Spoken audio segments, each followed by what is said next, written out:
about, of course, first convoys over the weekend of humanitarian assistance across that border, and was able to reach Palestinians in need. And as she also said, we're going to continue those efforts going forward. It's important that the aid be sustainable, and that's what we're focused on.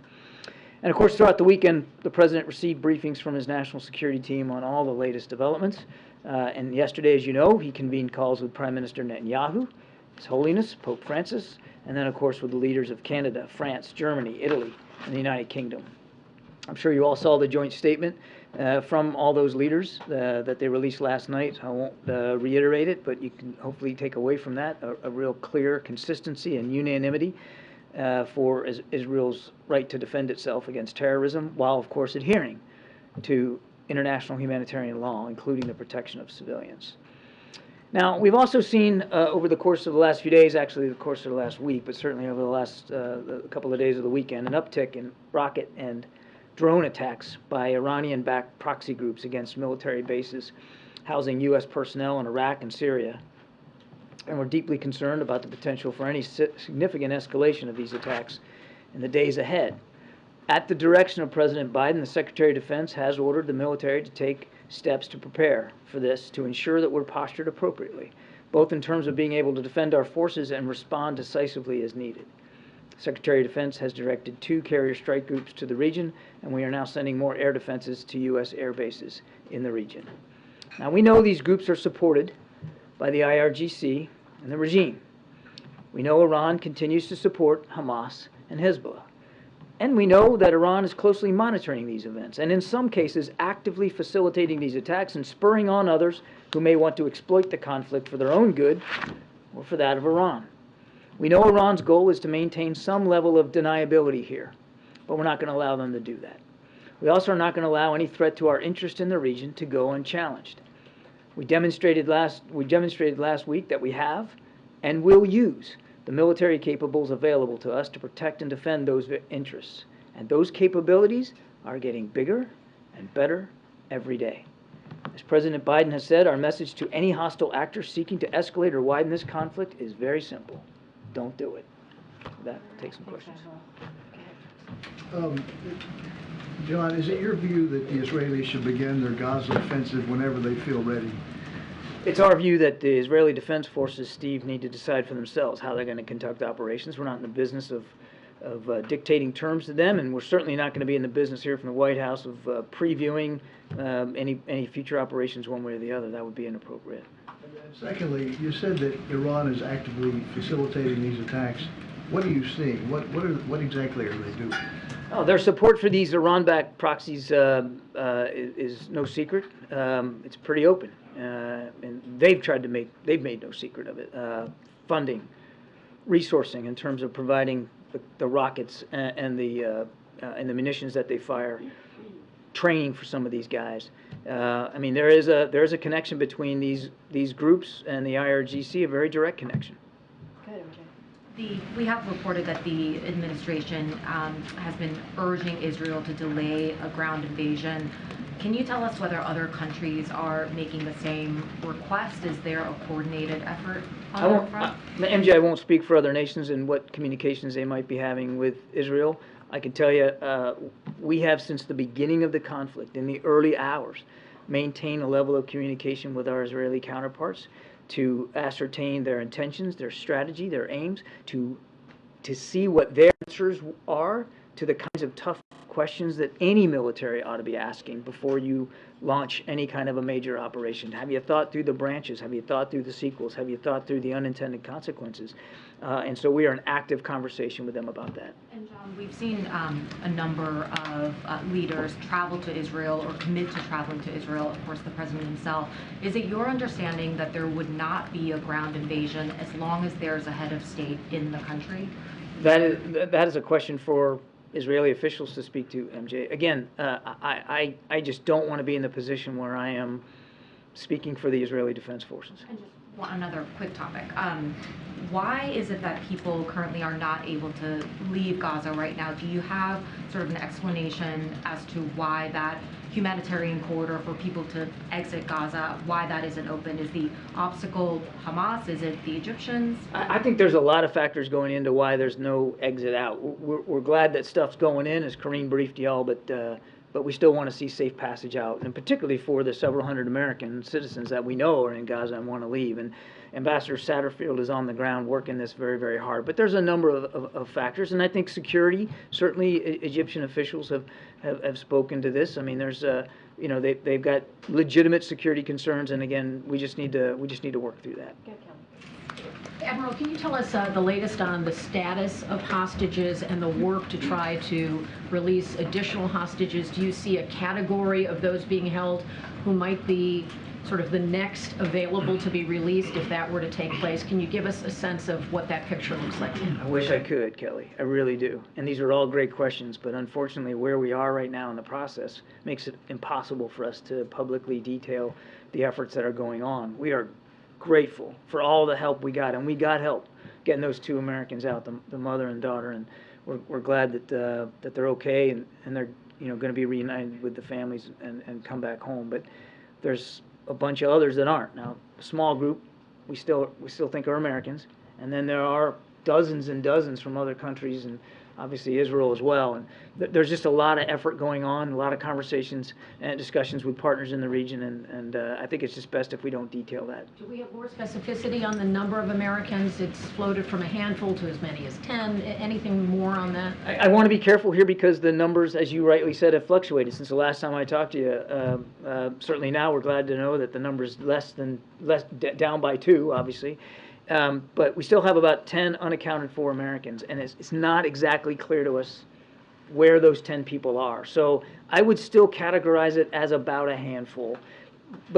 And I know that's not the specificity you want, but that's really as detailed as I think I should get today. One last issue. There's a dual national from Maryland, young man who went to serve in the IDF, who was killed in action. Can you speak to that situation, if the president has reached the family or has any intention to do that? Any particulars there? Well, we certainly offer our deepest condolences to the family. That's news no mom and dad ever want to get. I don't have any communication to speak to one way or the other, but again, our thoughts and prayers go to the family, sure. John, on a post-Hamas Gaza, if that were to happen, is there anything that you can share on what conversations the U.S. is having on what that post-Hamas Gaza would look like and who would run things? Really, that's going to be a conversation that Israeli officials, need to start having amongst themselves. And I think, again, without speaking for them, I don't think I'm going too far to say that the focus right now is on going after Hamas, where they are in Gaza, getting humanitarian assistance in, getting people out. That's where our focus is, and I know the focus of our Israeli counterparts is certainly on prosecuting these operations against Hamas. I think the issue of governance in Gaza certainly is not unimportant, but I wouldn't speak for the Israelis in terms of how deeply they're diving down into what that needs to look like. The U.S. is helping with that conversation, please? We have talked to the Israelis again about their aims and strategy, and that includes some of the long-term issues that are out ahead of them. But I think you can understand appropriately right now that the focus is on the operational picture. On the normalization process, can you say if Saudi Arabia has provided a list of requests for what it would like to see for those talks to start again between Saudi Arabia and Israel? I'm not tracking or aware of a specific threat. Now, you're talking post-October 7th. I'm not aware of some sort of new list or homework assignment that they've submitted. We still believe that those talks are important. We still want to pursue normalization. We understand that both in Israel and, of course, in Riyadh, there's a different focus right now. We get that. But we still believe there's great value in pursuing normalization, and we have every intention of keeping that going. Thank you, Admiral. What kinds of humanitarian aid would the U.S. like to see reaching the Palestinians before Israel launches a ground invasion? Can I bifurcate that question? Because I'm not going to sit here and assume that there's going to be some sort of a ground invasion, and I'm certainly not going to speak to hypothetical timing if there's going to be. Let's just talk about humanitarian assistance writ large. And you heard Karine, we are getting food, water, medicine in to Gaza, not enough. I mean, there's been, I think, 3 convoys, some little less than 60 trucks. That's a good start, but it is just a start. We want to see it keep going, and I think over coming days you're going to continue to see convoys of trucks getting in. But it's also, fuel is also an issue. We know you need fuel to run power generators in hospitals. You need fuel to run the pumps in the desalination facilities so that people can drink fresh, healthy water. So fuel is another thing that we're working on. But whether or not there is a ground invasion, do you view humanitarian aid getting there first as important?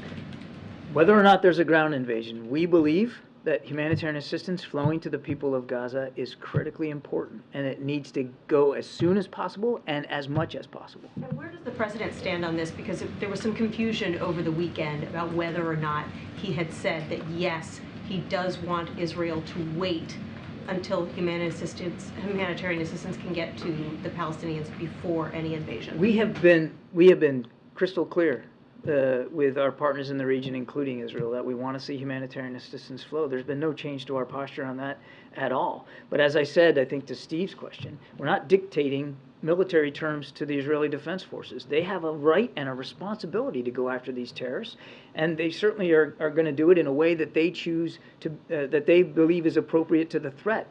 We're definitely going to support them in terms of providing the capabilities for them to continue to prosecute Hamas terrorists. In fact, security assistance has continued to flow over the course of the weekend, and it will. But we're not dictating terms to them.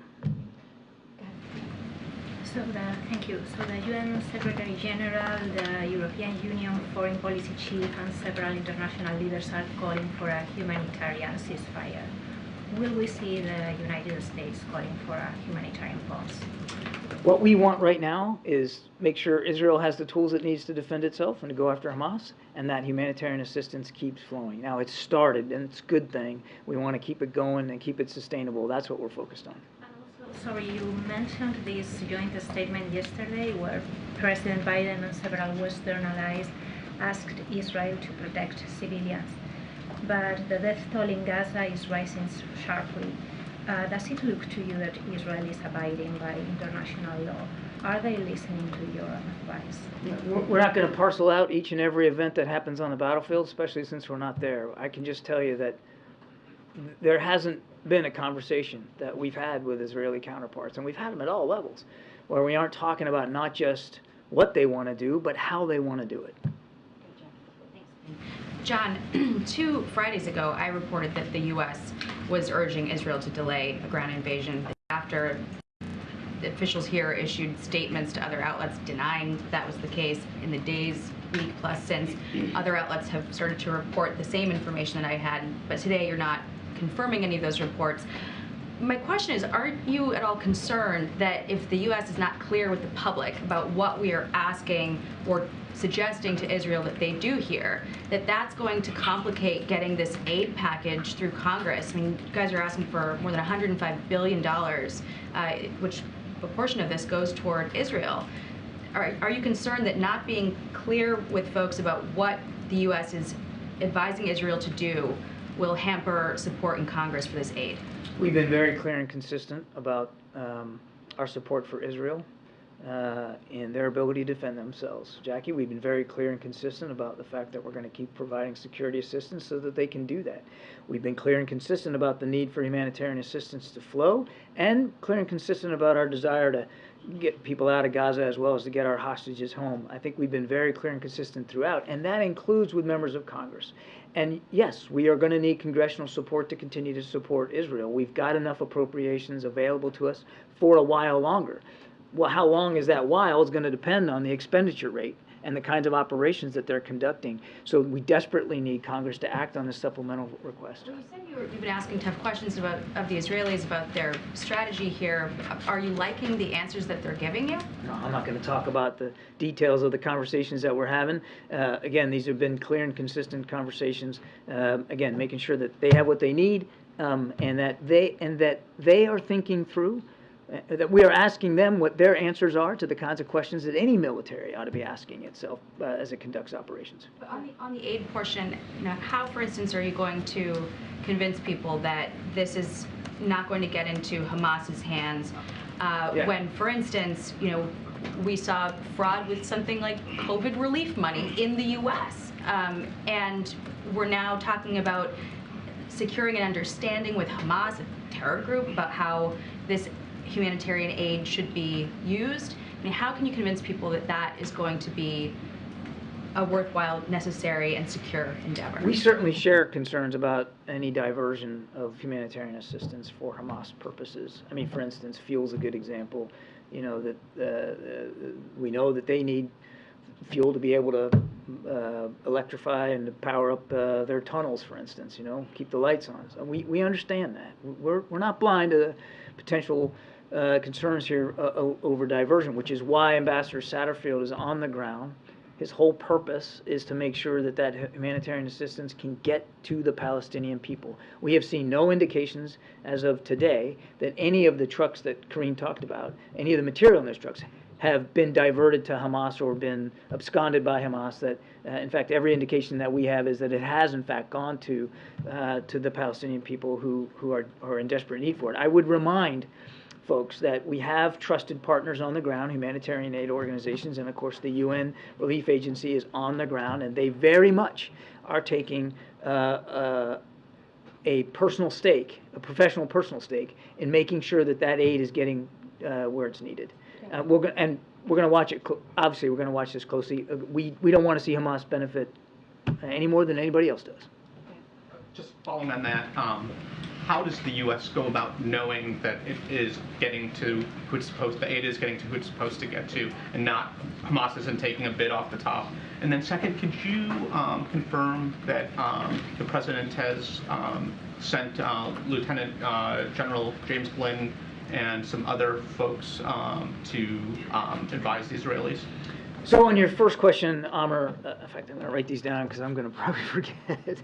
But on your first question, as I said, we're working with trusted partners on the ground, including the UN, and that's the way we do it in so many countries around the world, where we don't have a footprint, we don't have or any regions of the world, where we don't have a footprint. I mean, we're not on the ground to personally inspect these things, but we do have trusted partners on the ground, including the UN and some of these aid organizations, who will report what they're seeing and where they're taking this material and who's getting it. So we'll stay in close touch with them, and we all share the same desire that Hamas not be able to divert any of this stuff for their own purposes. We all share that desire, and it's not just the United States. You said, how's the United States going to monitor? The whole international community has a stake here in making sure that the people of Gaza get this food, water, medicine, and other vital needs met. On your second question, what I can tell you is that that there are a few relevant military officers with experience, the kinds of experience that we believe is appropriate to the sorts of operations that Israel is conducting and may conduct in the future, to go over there to share some perspectives from their own experience and to ask the hard questions, the same hard questions that we've been asking of our Israeli counterparts since the beginning. Can you say how many? A few. A few. Thank you, Admiral. Israel has repeatedly said that its top priority is destroying Hamas. So what is America's top priority, and are the two countries on the same page here? America's top priority, I think President Biden made that clear when we were over there, is to make sure that Israel has the tools and the capacity and the capabilities to go after Hamas terrorists, and to make sure humanitarian assistance flows in, and to make sure we can get innocent civilians who want to leave Gaza out, including American citizens. If Israel does begin this ground invasion, could you just outline how this would complicate getting the remaining hostages out and how it would impact America's strategy? Again, I just don't think it's wise for me to get up here and do a bunch of speculating and hypothesizing about operations that haven't happened yet. We'll let the Israelis speak for themselves and for what operations they're going to conduct. All I can tell you is we're going to make sure that they have what they need to do it, and that the humanitarian assistance keeps flowing. But are there any differences? Because you outlined 3 top priorities for America, and Israel has repeatedly said the top priority is destroying Hamas. So how can you achieve all of the priorities from America at the same time Israel gets their top priority? We agree that the top priority has got to be going after Hamas. There's no daylight here. We also think it's important for humanitarian assistance to flow and for our hostages to get home with their families, and we're working all 3 of those things. Okay, way in the back. Thank you. Have you been tracking new reporting coming out that Hamas and the Red Cross are working together to exchange another 50 Israeli and dual citizenship hostages? Is there anything you can say about that? No, I cannot. And then another question on Iran. Some officials have expressed concern over escalation, particularly with Iran, and Iran's foreign minister warned, quote, anything would be possible at any moment and the region will get out of control. So have you seen any indication that Iran is preparing to further expand this conflict more so than what we've already seen? I touched a little bit on that in my opening statement. We know that they're supporting these groups. We know they've supported Hamas and Hezbollah. We know they're monitoring these events very, very closely, and in some cases urging on some of these groups. And that's why I made it clear the president does not want to see this conflict widen. We have added additional military capability into the region to deter any such action, and we will act appropriately to protect and defend our national security interests in the region. You saw that just last week when a guided missile destroyer shot down missiles and drones that were potentially on their way into Israel. We take those responsibilities seriously, and anybody else in the region ought to be paying attention to that. Thank you, Karine. John, do you have an update on whether Iran was directly involved in the October 7th attack on Israel? Because some Israeli officials say that they have evidence, but they have not presented any yet. Yeah, I would say we're in the same place we were. We know there's complicity here by Iran. As I just said, they have been supporting Hamas for years, a couple of decades, and Hamas wouldn't be able to function or exist without Iran. But I can't stand here before you and say that we've seen a particular piece of intelligence that shows that they were participating in, witting of, directing what happened on October 7th. But again, nobody's doubting, nobody's walking away from the fact that Iran does bad things with bad people in that part of the world.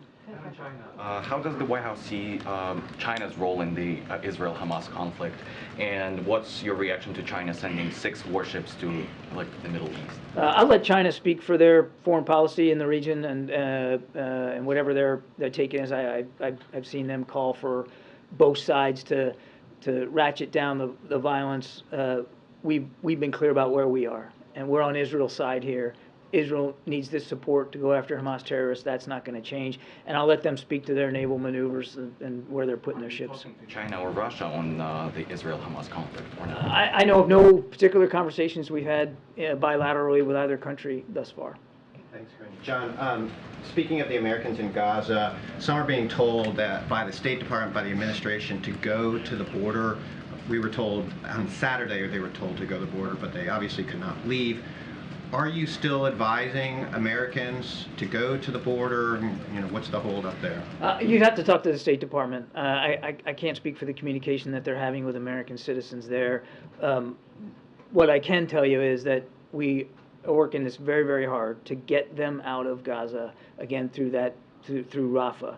And Ambassador Satterfield literally is working this as you and I are speaking right now. And so we obviously, if we want to get them out, we want to have them available as close by as possible so that can be effected in a very efficient way. But as for what specific messages the State Department is sending today and Monday, you'd have to talk to them. Speaking about what President Biden said on Friday at the fundraiser, he talked about the Hamas attack being carried out to disrupt the normalization efforts between Israel and Saudi Arabia. Can you talk more about what he meant by that? Is that the administration's position? Well, we certainly can't discount the fact that could have been a goal here. Look, Hamas wants to wipe Israel off the map. They simply just want to kill as many Israelis as they can. That was the purpose of October 7th, to just take life. And it is perfectly possible that there were other geopolitical goals here, as the president alluded to, because normalization between Israel and Saudi Arabia you can see that that would not be in the interest of terrorist groups like Hamas. Hamas, it certainly wouldn't be in the interest of their backer in Tehran. Do you think that's the top reason why they did it? I can't specify specifically what the top reason. I'm not in the minds of the terrorists, but the president was certainly laying out a very real potential factor behind what they did. Thanks, Karine. The president has spoken a lot about the work he's done in building a coalition behind Ukraine and supporting Ukraine. Are there any concerns that U.S. support for Israel and as civilian casualties rise in Gaza? Is there any concern that could undermine support for the U.S. stance on Ukraine with countries in the global south, for example, for Brazil, in Asia and Africa, who might be, in terms of their views on Gaza? Supporting both right now, both countries, is important to President Biden. That's why we submitted that supplemental funding request last week. It's important that both get the support that they need, not just from the United States, but from the international community, and we're dedicated to that outcome. We're going to stay dedicated to that effort. Yes, I wanted to ask about if there are concerns in the administration in regards to this funding that you guys requested for Congress, given the fact that some of the leadership in the Republican caucus is saying that they would like to approve only a package for Israel and a separate package for Ukraine. Yeah, I'll let members of Congress speak for themselves in terms of how they want to move this supplemental request forward. We submitted together because we believe all of it is important. Every dollar that we ask for the supplemental funding is of an urgent nature, and we urge Congress to move on all of it as quickly as possible. Thank you. With regards to American hostages, you noted that there were conversations and discussions with partners in the region. And on Friday, after those 2 Americans were thankfully freed, the president thanked the Israelis and Qataris for their partnership in this work. Are the Israelis or Qataris negotiating with Hamas on our behalf, and would the United States ever negotiate with Hamas in order to... I'm not going to go into more detail about the discussion to get those Americans home. If I were to do that for you today, I might actually put at risk opportunities to get more people out, and I'm just not going to do that. Second question then, there's been an uptick on the right among some Republicans who have called for students or foreign nationals who are demonstrating in some of these pro-Palestine demonstrations or allegedly pro-Hamas demonstrations to have their student visas pulled or to face deportation. What is the administration's response to those kinds of remarks and that kind of rhetoric? I would just tell you, you don't have to agree with every sentiment that's expressed in a free country like this to stand by the First Amendment and the idea of peaceful protest. I'll leave it at that. Yeah, can you talk about the degree to which your efforts to get the supplemental funding and work on the crisis are complicated by the fact that we still don't have a speaker after all these days? It would certainly be helpful to have a Speaker of the House. Procedurally, that's how you get new legislation to the floor. I'll let the House Republicans speak to their process and what they're doing. We know that there is significant bipartisan support for continuing to support Ukraine and continuing to support Israel. Both chambers, by the way. We know there's a lot of bipartisan support there. The president is urging Congress to act as soon as possible. Okay, a couple more. Go ahead. Thank you, Mr. John. We've seen that the Prime Minister Benjamin Netanyahu, in his last trip to northern Israel, is threatening the whole Lebanon if Hezbollah enters the war from the north front. But you know very well that the Lebanese people has no power over writing Hezbollah's decision if he wants to enter or not. Why want to pay the whole price if a militia group like Hezbollah don't listen to us, don't listen to the government, unless we're asking a civil war, unless we're asking for the Lebanese army to interfere and stop Hezbollah from doing so. So why we need to pay the whole price based on Hezbollah's action? I didn't understand the exact question. So as Lebanese, not pro-Hezbollah, why we need to pay the price if Hezbollah enter the war? Why do the Lebanese people need to pay the price? Because Netanyahu said he's going to bring Lebanon to the Stone Age. And do you think we're all happy to see that happening in our home? Look, we know that Hezbollah does not speak for the Lebanese people, the vast majority of the people of Lebanon. We know that any more than Hamas doesn't speak for the aspirations of the vast majority of the Palestinians living in Gaza. We have said from the very beginning, we don't want to see any actor try to take advantage of the situation to widen or deepen the conflict, and that certainly includes Hezbollah.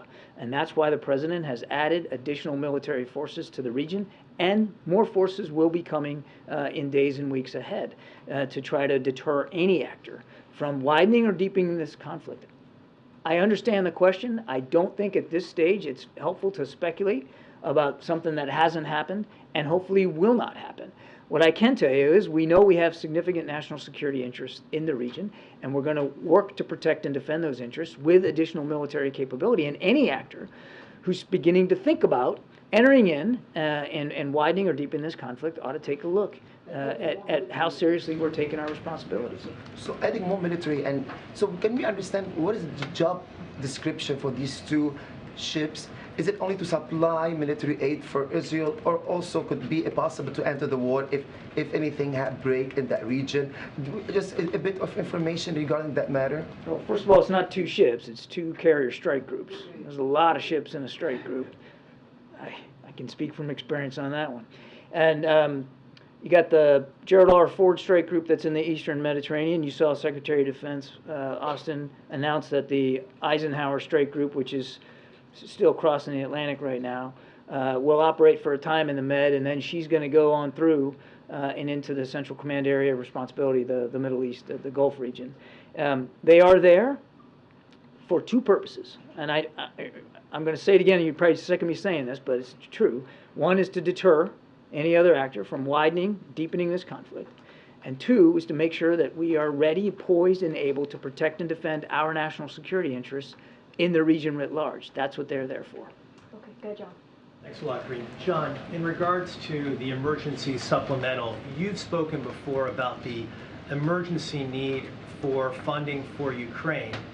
I was wondering if you can talk about what you see about the urgency for funding Israel, why that portion of the aid that you are requesting is so necessary right now. If we don't get relief, John, we could potentially have a lapse in our ability to provide those kinds of munitions to Israel. We have existing appropriations, funds available to continue to support Israel for a time, for a short time. Again, I can't be perfectly specific because a lot of it depends on the pace of their operations and what they're going through. We also need to make sure we have appropriations to replenish DoD stocks. We have national security interests around the world as well that we have to meet, and we've provided an awful lot out of our inventory. We need to be able to replenish that, but it's vitally important. And then just to put a fine point on this, I mean the figure we asked for, which is a little bit more than 14 billion, was directly after consultations with our Israeli counterparts. We didn't pull that number out of thin air. It absolutely was a result of the conversations that we had with the Israelis about the kinds of needs that they have for as long as they think they might need them. Separately, on the hostages, a spokesperson for Hamas has suggested that Hamas would release all of the hostages that are in Gaza right now in exchange for a ceasefire. Do you view that as a credible offer? We got to take anything that Hamas says with a huge grain of salt. We don't take anything that they say at face value. Here's an idea, and it's just an idea I'll throw out there. They could release them all now. Just let them go now, because these people didn't do anything wrong. They're just innocent civilians being caught up in this conflict. Let them go now. Now, I recognize that's not going to happen, which is why we're going to keep working with our partners in the region to do what we can to get them released. Thank you very much. John, can you confirm reports suggesting that the Chinese Foreign Minister Wang Yi is planning to visit Washington this week? And I was wondering if you can tell us the objective of this meeting with the Chinese Foreign Minister. There's been some discussions about some potential meetings with Wang Yi, maybe as soon as this week. But I think the State Department will have more to say about that later today. Also, on the Philippine incident with China, what message is the White House sending to China about the incident yesterday that happened between China and Philippines?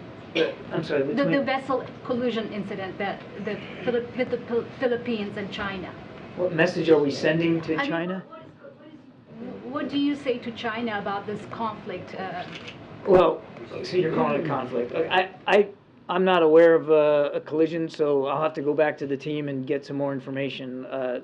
But just broadly speaking, we've been very clear about the intimidating, coercive, and frankly, in some cases, reckless behavior by the PLA air and maritime forces, as well as their so-called Coast Guard, in terms of bullying the navies and Coast Guards and fishing vessels of neighboring states. We've been very clear that's unacceptable. It needs to stop. But I can't tell you about the specific event because this is the first I've heard of it. All right, we've got to wrap it up. Go ahead in the back. John, you were talking in addition to the carrier strike groups that there'd be more forces in the days and weeks ahead. Can you outline what you were talking about, what that might look like? No. All right. I want to know how that would be consistent with the president's promise back in 2019 that he's getting out of the forever wars if you're adding more troops. This looks like the exact opposite. The whole reason we're sending that stuff over there is to prevent any widening or deepening of this particular war. It's all about deterrence. And you heard the Secretary of Defense talk. It's not just about naval forces. We're adding some air defense systems and some aircraft squadrons to the region as well. It's all about preventing war. It's all about preventing it. Can you give Thank us you. a timeline of what that might look like? No. Oh, yeah. Thank you very much, Karine. There is no doubt that the U.S. is known for human rights values around the world. Don't you think the U.S. has delayed this time as far as human rights are concerned, what is happening in Palestine since day one? No. I couldn't disagree more with you, sir. Not at all. I mean, from the very beginning, early hours of this conflict, we made clear, not to our Israeli counterparts, but to the American people and people around the world, that we take the respect for innocent life seriously. And we have been talking about the law of war since the beginning. You can go back to the first statement that the president made after the attacks of October 7th and see it right there. It's been a part and parcel of every conversation that we've had. And we have been working hard. We have been spearheading the efforts to get that humanitarian assistance in. It came, those first truck convoys that Karine talked about, came after President Biden spoke to Prime Minister Netanyahu in Tel Aviv, and then to President Sisi on the phone coming home on Air Force One on Wednesday night to get that stuff moving. And within a couple of days, they had some road repairs they had to do. It started flowing. No, sir, we have been working the issue of human and civil rights and protection for innocent life since the very beginning, and that's not going to stop. And the rallies that happen in some of those countries, which are the allies of the United States, some of these rallies were in very huge numbers. Don't you think President Biden needs to play a role towards peace instead of saying that he could handle 2 wars at a time? Does that give a good impression to fight 2 wars at a time instead of working towards peaceful things? From the beginning of this administration, we have been working for a more integrated, cooperative, peaceful, stable, and prosperous Middle East.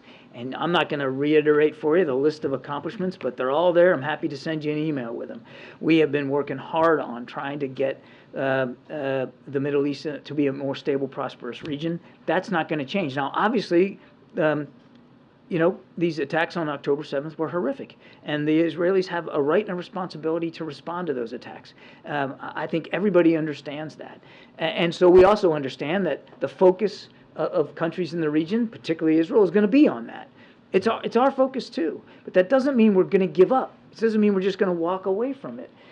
We still believe in the promise of a two-state solution, and we're still going to continue to work for that. We still believe, as a matter of fact, key to eventually getting a two-state solution is normalization between Israel and Saudi Arabia, and we're still going to work on that as well. Why is the president not focusing in these last couple of weeks on his agenda that was basically for a two-nation theory? I feel like in the last 2 weeks this war has lowered what the president was aiming to bring normalization through 2 states, and that whole agenda seems like has been put down. I just told you, sir, there's no change in our desire to see a two-state solution. There's absolutely no change in our efforts to try to get normalization between Israel and Saudi Arabia as a stepping stone to a two-state solution. But we're not blind to reality. Right now, Israel's fighting to defend itself against Hamas terrorists, and we're trying to help them do that. Right now, the focus of the region is on what's going on, and right now, the president's focus appropriately, sir, is on trying to prevent and widen and deepen this conflict to deter a larger war so that we can get back to the table and we can move forward on those key diplomatic steps. Right, Thank you. Admiral. Yes, ma'am. Appreciate it. Thank you. Thank you. Thank you. try to keep John as long as we can. But the president's going to be starting his event pretty soon. If folks have any other additional questions, I'm happy to take them. Go ahead, Alma. Just on the state visit, was there any thought of postponing because of the war in the Middle East? And just more broadly, is there any concern that such a celebration come off as, I don't know, a little tone deaf, concerning all the suffering both in Israel and Gaza? No, appreciate the question, and obviously, we've seen some of these reportings. Look, we believe that there's no more important time than now to have this state visit with the Australians, and to demonstrate, of course, our strength and partnership and alliances, right? As we continue to have conversations with our partners, have conversations with our allies, right? As we are continuing to see the invasion that continues in Ukraine, right? So having these conversations with one of our allies, like Australia, is incredibly important. And so that's what you're going to see. You're going to see two leaders come together, continuing to talk about the partnership that they're hoping to continue to push forward. And so, look, it doesn't stop the work that the president has continued to do, whether it's these diplomatic conversations, these important bilateral visits, or whether it's domestic issues right here in this country. And so the president, as he has been doing, is going to continue to do the work of the president, to do the work of the commander-in-chief, and this is no different. Just one more real quick. UAW ended its strike today. Is it time for Gene Sperling and Acting Secretary Sue to be on the ground in Detroit? Well, as you know, they have been to Detroit in the past couple of weeks. They have been closely engaged with UAW and the Big Three. That continues. Obviously, they're not part of the negotiation. They're offering any assistance that the Big Three or UAW may need. Look, we believe, the president believes, that collective bargaining is incredibly important for those sides to come together and continue to have those negotiations, continue to have those conversations. And we are here to assist in any way. And we have been doing that. But again, collective bargaining, so that there is, hopefully that there's a win-win agreement. And if it's done in good faith, we have seen it in the past 2 years under this administration work out in different scenarios. And so that's what we're hoping that continues. Go ahead, MJ. Was the president briefed on Samantha Wall, the leader of a synagogue in Detroit who was stabbed to death? So obviously, our hearts go out to the family. To the families there. It's a devastating news story. The president obviously is just like everyone else, is paying close attention and saw those reports. I don't have anything else to add. Obviously, the investigation continues, and we are willing to assist in any way. I just don't have anything else beyond that. What is his level of concern right now about the potential rise of anti-Semitism in light of everything that's going on in Israel? So a couple of things. We have not seen any credible threats. I know there's been always questions about credible threats, and so just want to make sure that that's out there. But look, Muslim and those perceived to be Muslim have endured a disproportionate number of hate-fueled attacks, and certainly President Biden understands that many of our Muslim, Arab Americans and Palestinian American loved ones and neighbors are worried about the hate being directed at their communities, and that is something you heard the president speak to in his address just last Thursday. And so one of the things that the president has done is directed his team, Homeland Security team, to prioritize prevention and disruption of any emerging threats that could harm the Jewish, the Muslim, Arab Americans, or any other communities. And that is something that the president has sought to do and since day one. As you know, the president ran on protecting communities, obviously, but bringing people together, protecting the soul of the nation. And so that is something that the president takes very, very seriously. We're going to continue to denounce any sort of hate towards any American here. And so that's what we're going to continue to be steadfast on. Again, he has directed his Homeland Security team to make sure that they're on top of this.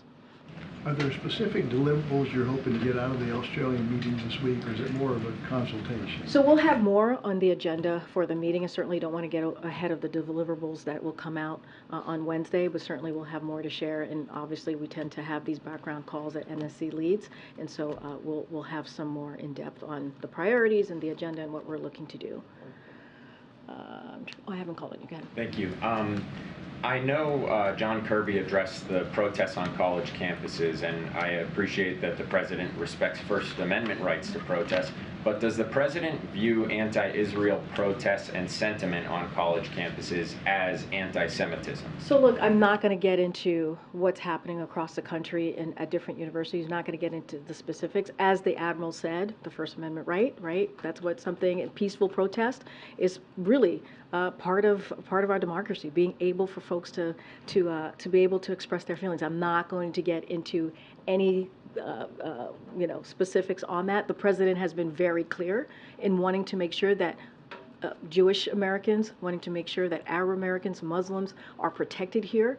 That is what he believes in, that they have the right to live their lives and to feel protection and to feel like they're able to be part of the community. The president has been very, very clear on denouncing any type of violence.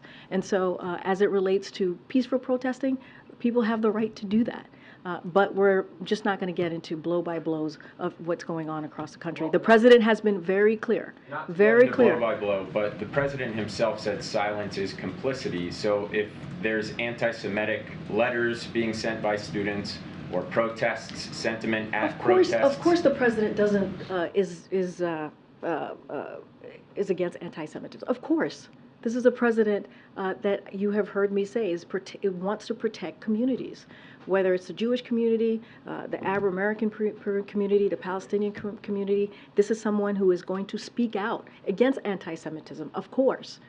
But you're asking me, you were kind of conflating the two. You were asking me about protest, and you were asking me about this question. If you talk to a lot of the protesters, you'll hear I hear anti-Semitic you. comments. And we're going to always Israel denounce. genocide. We're always going to denounce anti-Semitism. But at the same time, people have the right to peacefully protest. But we, in this administration, are going to always denounce anti-Semitism, any form of hate,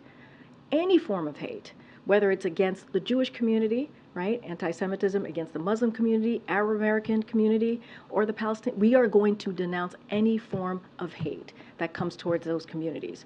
As it relates to protests, peaceful protests, people have the right to do that. But this is an administration, obviously that's going to be very forceful and very clear about denouncing anti-Semitism. Go ahead, Phil. A new Harvard-Harris poll just came out, which showed that a slim majority, 51%, of 18 to 24-year-olds in the United States think that the violence in Israel can be justified by the grievance of Palestinians. I know that you've been unequivocal in saying that the president is going to denounce anti-Semitism, and he has. Is there anything in particular that the administration is planning to do to take this argument to those college students or those younger generations who seem to be open to the idea that there are two sides to this thing? I don't have anything to lay out on any specific conversations or outreach that the president's going to do to students. As you know, we have an Office of Public Engagement here.